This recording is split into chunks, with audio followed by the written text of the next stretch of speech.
10 के विद्यार्थियों का आज की कक्षा में स्वागत है। बच्चों, आज हम प्रश्नावली 4.3 के प्रश्न संख्या 10 को हल करने की चर्चा कर रहे हैं, जो कि इससे पूर्व भी इसी प्रकार का एक चाल पर आधारित हमने सवाल किया है। प्रश्न संख्या 8 संभवतया तो उसी प्रकार का यह प्रश्न है। चलिए प्रश्न पढ़ते हैं। लिखता है प्रश्न, मैसूर और बेंगलोर के बीच के 132 किलोमीटर यात्रा करने में एक एक्सप्रेस गाड़ी सवारी गाड़ी से 1 घंटा कम समय लेती है। मैसूर और बेंगलोर के बीच की 132 किलोमीटर की यात्रा एक एक्सप्रेस गाड़ी सवारी गाड़ी से 1 घंटा कम समय लेती है। दो गाड़ियां हैं, एक एक्सप्रेस है और एक सवारी गाड़ी है, और ये बताया गया है कि मध्य के स्टेशनों पर ठहरने का समय ध्यान में न लिया जाए। अर्थात कोई भी ट्रेन बीच के स्टेशन में कितना ठहरी, इस पर हम चर्चा नहीं करेंगे। हम ये मानेंगे कि सीधे एक समान चाल से, यानी औसत चाल दी है तो एक समान चाल से वो चल रही हैं। तो यदि एक्सप्रेस गाड़ी की औसत चाल सवारी गाड़ी की औसत चाल से 11 किलोमीटर प्रति घंटा औसत चाल दिया है, तो इसका मतलब एक समान चाल हम मानेंगे उसको।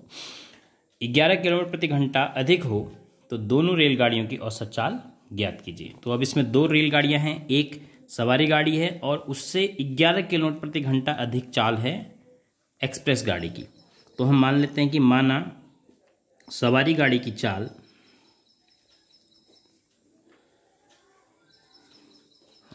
चाल बराबर x किलोमीटर प्रति घंटा।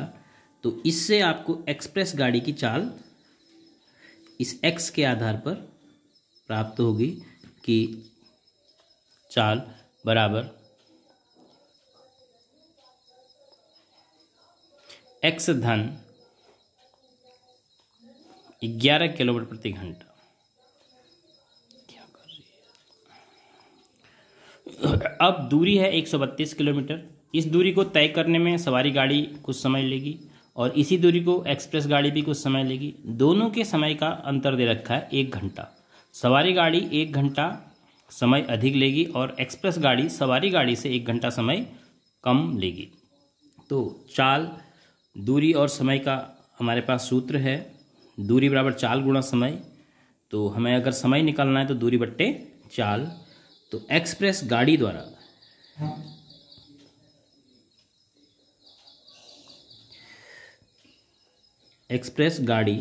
द्वारा लिया गया समय, एक बार सूत्र लिख लेते हैं,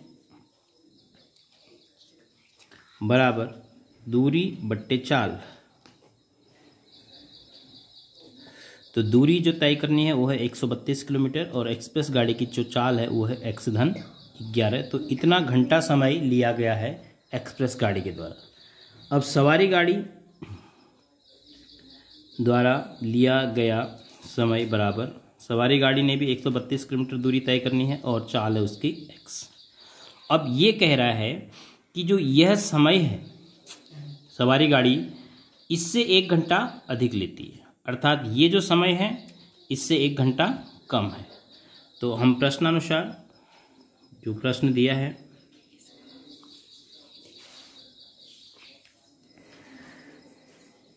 प्रश्नानुसार सवारी गाड़ी द्वारा लिया गया समय, जैसे सवाल में कहा गया वही लिख देते हैं। 132 बट्टे x धन 11 जो ये समय लिया गया है बराबर है, ये एक्सप्रेस गाड़ी द्वारा लिया गया समय 132 बट्टे x ये समय लिया गया है सवारी गाड़ी द्वारा से कम 1 घंटा। एक्सप्रेस गाड़ी द्वारा लिया गया समय बराबर सवारी गाड़ी द्वारा लिया गया समय ऋण 1। अब हम इस माइनस को इधर ले आते हैं तो ये प्लस हो जाएगा और इस पूरी टर्म को हम राइट साइड में ट्रांसपोज कर देते हैं, पक्षांतर कर देते हैं। तो ये ऋण 132 बट्टे x धन 11। 132 कॉमन लेते हैं तो हमारे पास बचता है 1 बट्टे x ऋण 1 बट्टे x धन 11। यहाँ से 132 कॉमन ले लिया तो 1 की जगह 1। तो इस 132 को 1 बट्टे, इस चूँकि ये गुणा में है तो इसको 1 बट्टे 132 बराबर, और इधर हम एलसीएम लेके x से x गुणा किया x स्क्वायर, x से 11 गुणा किया प्लस 11x, और यहाँ गुणा किया तो x धन 11 1 का x धन 11 ऋण x इक्का x, जैसे हम भिन्न की संख्याओं को घटाते हैं। तो यहाँ पर थोड़ा सा आसान हो गया, x x से कैंसिल हो गया, तो 1/132 बराबर 11/x² धन 11x। अब हम इसको क्रॉस मल्टीप्लिकेशन कर लेते हैं, तो x² इक्का x² धन 11x इक्का 11x बराबर 11 गुणा 132। ये जो गुणा होके आएगा 11 दूनी 22, 11 तिया 33, तो 35, जो भी गुणा होके आएगा उसको पक्षांतर करके हम बाईं तरफ लाएंगे, तो x² धन 11x ऋण 11 दूना 22, 11 तिया 33, 34 35, 11 इक्का 11, 12 13 14 बराबर 0। अब यह द्विघात समीकरण आ गई, इसको अब आप आसानी से हल कर सकते हैं। कोशिश करते हैं कि गुणनखंड विधि से हल करें। अब देखो ये क्वेश्चन थोड़ा सा बड़ा है, फिर भी हम कोशिश करते हैं। देखो कैसे हम इसके गुणनखंड करेंगे। ए की जगह 1, सी की जगह ऋण 1452, 1452, तो गुणा करेंगे तो 1 गुणा ऋण 1452 को गुणा करेंगे तो आपके पास ऋण 1452 आएगा। अब इसके गुणनखंड करते हैं। एक गुणनखंड 2 ले लेते हैं क्योंकि 2 से भाग चले जा रहा है, तो 2 सत्ते 14, 2 दूनी 4 और 2 छक 12। फिर 2 का 2 ये हो गया, इसका 1 2 ले लेते हैं, तो इसमें 2 तिया 6, 2 छक 12, 2 तिया 6। फिर इसमें 3 से भाग जा रहे हैं, 2 इसको 2 रहने देते हैं, इसको 3 अलग कर देते हैं इसमें से, 3 इक्का 3, 3 दूनी 6, 3 इक्का 3, 121 तक हम पहुंच गए। अब थोड़ा सा आसान है क्योंकि 11 पे पहुंच गए, तो 2 गुणा 2 गुणा 3 गुणा 11 गुणा 11 ये आ गए। अब देखो 2 दूनी 4 और 11 हो गए 44 गुणा 3 गुणा 11 हो गया 33। तो 44 गुणा 33 बराबर 1452 आ रहा है, और 44 में से 33 घटाएंगे तो 11 मिल जाएगा। हालांकि थोड़ा सा टाइम लगा, लेकिन अगर आप कोशिश करेंगे तो इससे आपके सोचने की शक्ति को बल मिलेगा। तो कभी कभी ऐसे बड़े बड़े क्वेश्चन भी गुणनखंड विधि से कर सकते हैं।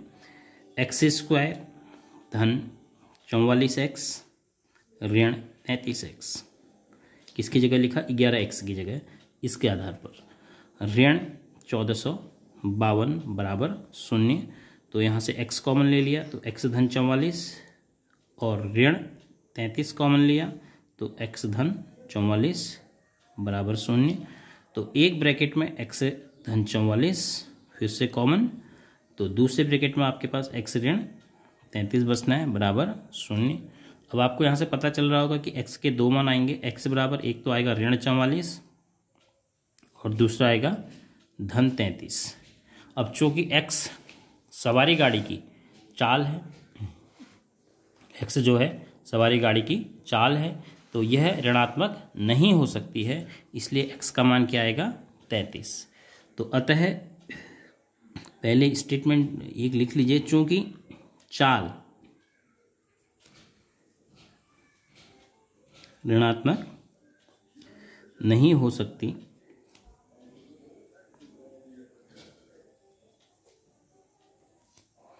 इसीलिए सवारी गाड़ी की चाल बराबर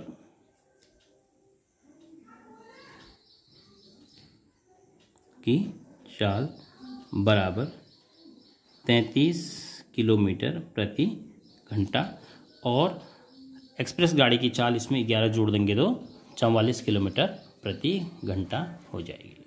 तो इस प्रकार से हम इस क्वेश्चन को करेंगे। अगर कोई डाउट हो तो आप व्हाट्सएप के माध्यम से अपना डाउट भेजिए, कोशिश की जाएगी आपका डाउट रिमूव किया जाए।